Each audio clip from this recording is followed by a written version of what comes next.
வாங்க, புரட்டாசி மாதம் பெருமாளுக்கு உகந்த சனிக்கிழமை பிரசாதம் ரெசிபீஸ் பார்க்க போலாமா? இரண்டாம் சனிக்கிழமை பானகம். நீங்களும் இந்த பானகம் ட்ரை பண்ணி பாருங்கள். அப்படியே பெருமாள் கோயிலில் கொடுக்குற மாதிரியே இருக்கும். ஃபஸ்ட்டு ஒரு பாத்திரத்தில் நாட்டு சர்க்கரை எடுத்துக்கிறேன். நாட்டு சர்க்கரையும் எடுத்துக்கலாம், இல்லை வெல்லமும் எடுத்துக்கலாம். நான் நாட்டு சர்க்கரை எடுத்துக்கிறேன். இப்போது நம்ம எந்த அளவுக்கு பானகம் வேணுமோ அந்த அளவுக்கு தண்ணி ஆட் பண்ணிக்கிறேன். ஏன்னா நான் ஒரு கரண்டி தான் நாட்டு சர்க்கரை எடுத்திருக்கேன். அந்த சுகர் எந்த அளவுக்கு வேணுமோ அந்த அளவுக்கு தண்ணி ஆட் பண்ணிக்கிறேன்.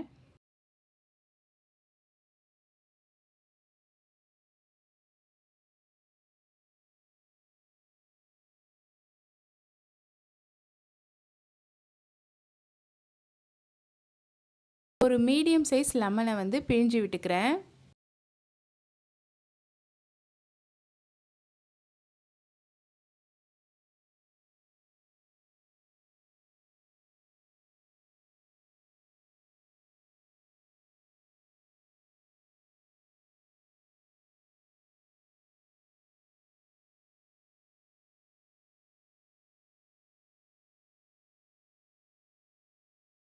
இப்போது ஒரு அரை ஸ்பூன் அளவுக்கு சுக்கு இடித்து ஆட் பண்ணிக்கிறேன்.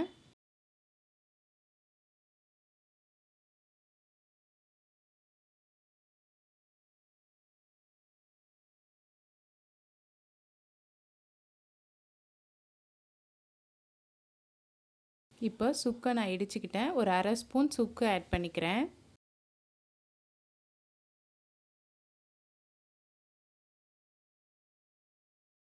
இது கூடவே பச்சை கற்பூரம் ஆட் பண்ணிக்கிறேன். நம்ம பச்சை கற்பூரம் ஆட் பண்ணும்போது தான் பெருமாள் கோயிலில் கொடுக்குற மாதிரியே இருக்கும்.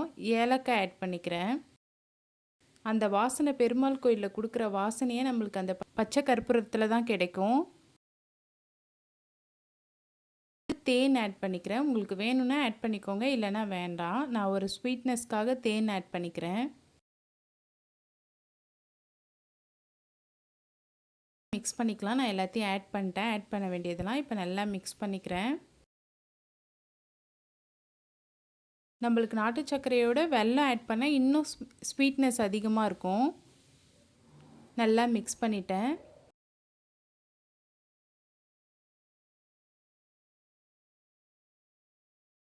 இப்போது நான் இதில் வந்து துளசி ஆட் பண்ணிக்கிறேன். துளசி ஆட் பண்ணிட்டு நல்லா மிக்ஸ் பண்ணி எடுத்துக்கிறேன். அவ்வளோதான், சூப்பராக பெருமாள் கோயிலில் கொடுக்குற பானகம் ரெசிபி ரெடி ஆயிடுச்சு. நீங்களும் இந்த இரண்டாவது சனிக்கிழமைக்கு பானகம் ரெசிபி ட்ரை பண்ணுங்கள். நீங்களும் இந்த இரண்டாம் சனிக்கிழமைக்கு பானகம் ரெசிபி வச்சு படையல் போடுங்க. இது போல் புரட்டாசி மாதம் சனிக்கிழமை பிரசாதம் ரெசிபிஸ் உங்களுக்கு பிடிச்சிருந்தா என் சேனலை ஃபாலோ பண்ணிக்கோங்க. லைக் பண்ணுங்கள், ஷேர் பண்ணுங்கள், கமெண்ட் பண்ணுங்கள், சப்ஸ்கிரைப் பண்ணிக்கோங்க. நெக்ஸ்ட் வீடியோவில் பார்க்கலாமா? பாய்.